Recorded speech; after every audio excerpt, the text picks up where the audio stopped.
Hello, my good people on YouTube. Thank you so much for watching. My name is Troy Devlin. Please like and subscribe. In this video, we're going to get into a little first responder health and wellness. And what we're going to talk about is trauma and stress. Okay, it's kind of a difficult topic.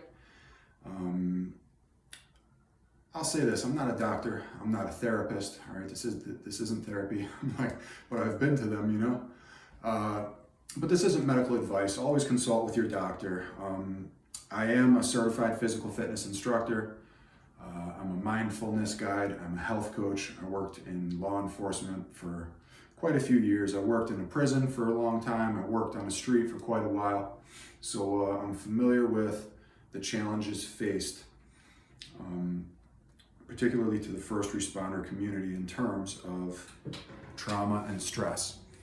So, I don't want to share war stories here. What I'd like to explore are some possible antidotes to the stress, or some inoculations for ourselves against it, perhaps, or maybe some helpful mindsets to maybe replace some unhelpful mindsets that can be put in place sometimes when you experience trauma. What I've learned along my own journey is that when you're a trauma survivor, you can begin to tell yourself a story about yourself that isn't true. Okay, and that can really affect outcomes in your life. So it's something that's worth looking into if you're a trauma survivor, and it's something that's worth learning about. What I was taught, and I find it to be helpful in most of my endeavors, even in fitness, is to proceed with a child's mind, or with an air of curiosity. So just kind of look into it. That's what I would advise. But there's a couple other things specifically that I'd like to talk about as far as being an antidote to trauma and stress. And they're super easy things you can do on your own, and how deep you want to get into it, it's up to you, but they've been transformational in my life, and I invite you to check them out on your own after this video, if you want. So the first one is breath work. Now, if you're an officer that's ever worked with me on the range, and we've been trying to qualify, you may be familiar with certain breath work techniques like box breathing, right, where you focus on your breath, right, for 4 counts. 4 count in, 4 count hold, 4 count on the exhale, and then a 4 count hold following the exhale. And that creates 2 distinct periods of stillness for the person to be able to squeeze the trigger. And what it does is it gives the person something else to think about other than the stress of the qualification. So that's one example on how breath work can be used in a real life scenario to control our breaths, to combat the effects of stress, to improve outcomes, right? So that the officer is able to qualify, and there's big consequences to failing some of those qualifications.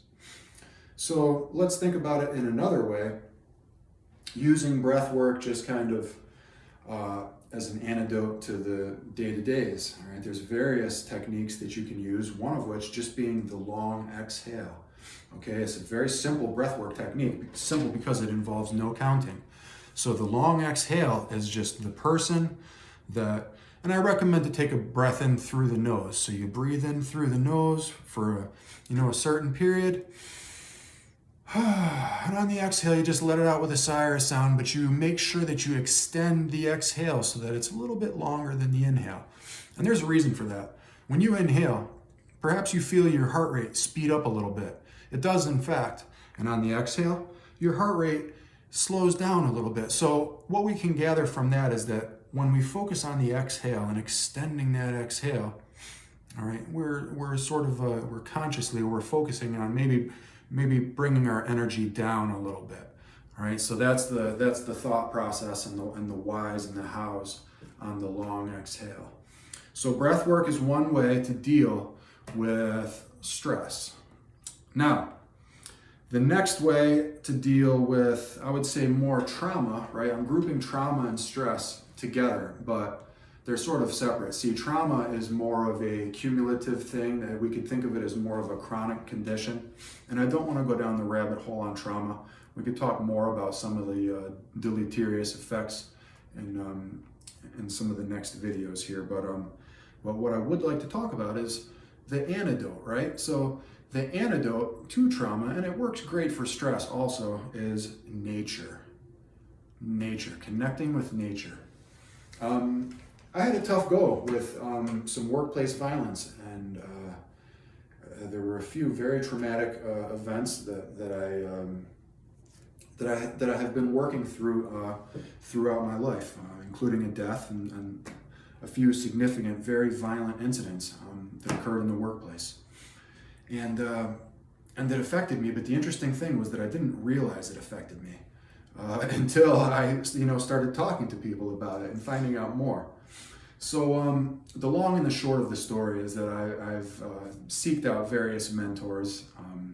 I've spent a lot of money, okay, and I've gotten some really good counseling. I've gotten some good advice, and I've had great mentors. And one of the things that I learned is that connecting with nature is a really it's a good way forward. Okay, because one of the things that happens to trauma survivors is we lose our connection, right? And so connection is very important for our organism. And when we lose our connection, so let's say, what happened with me, for example, is after a particularly violent incident, I was sort of afraid to leave the basement for about a month. But the way forward through that for me was nature. Connecting with animals and connecting with plants, and eventually, what my therapist had recommended was bird song, which I find particularly grating. But immersing myself in nature was the answer, and it was the way forward.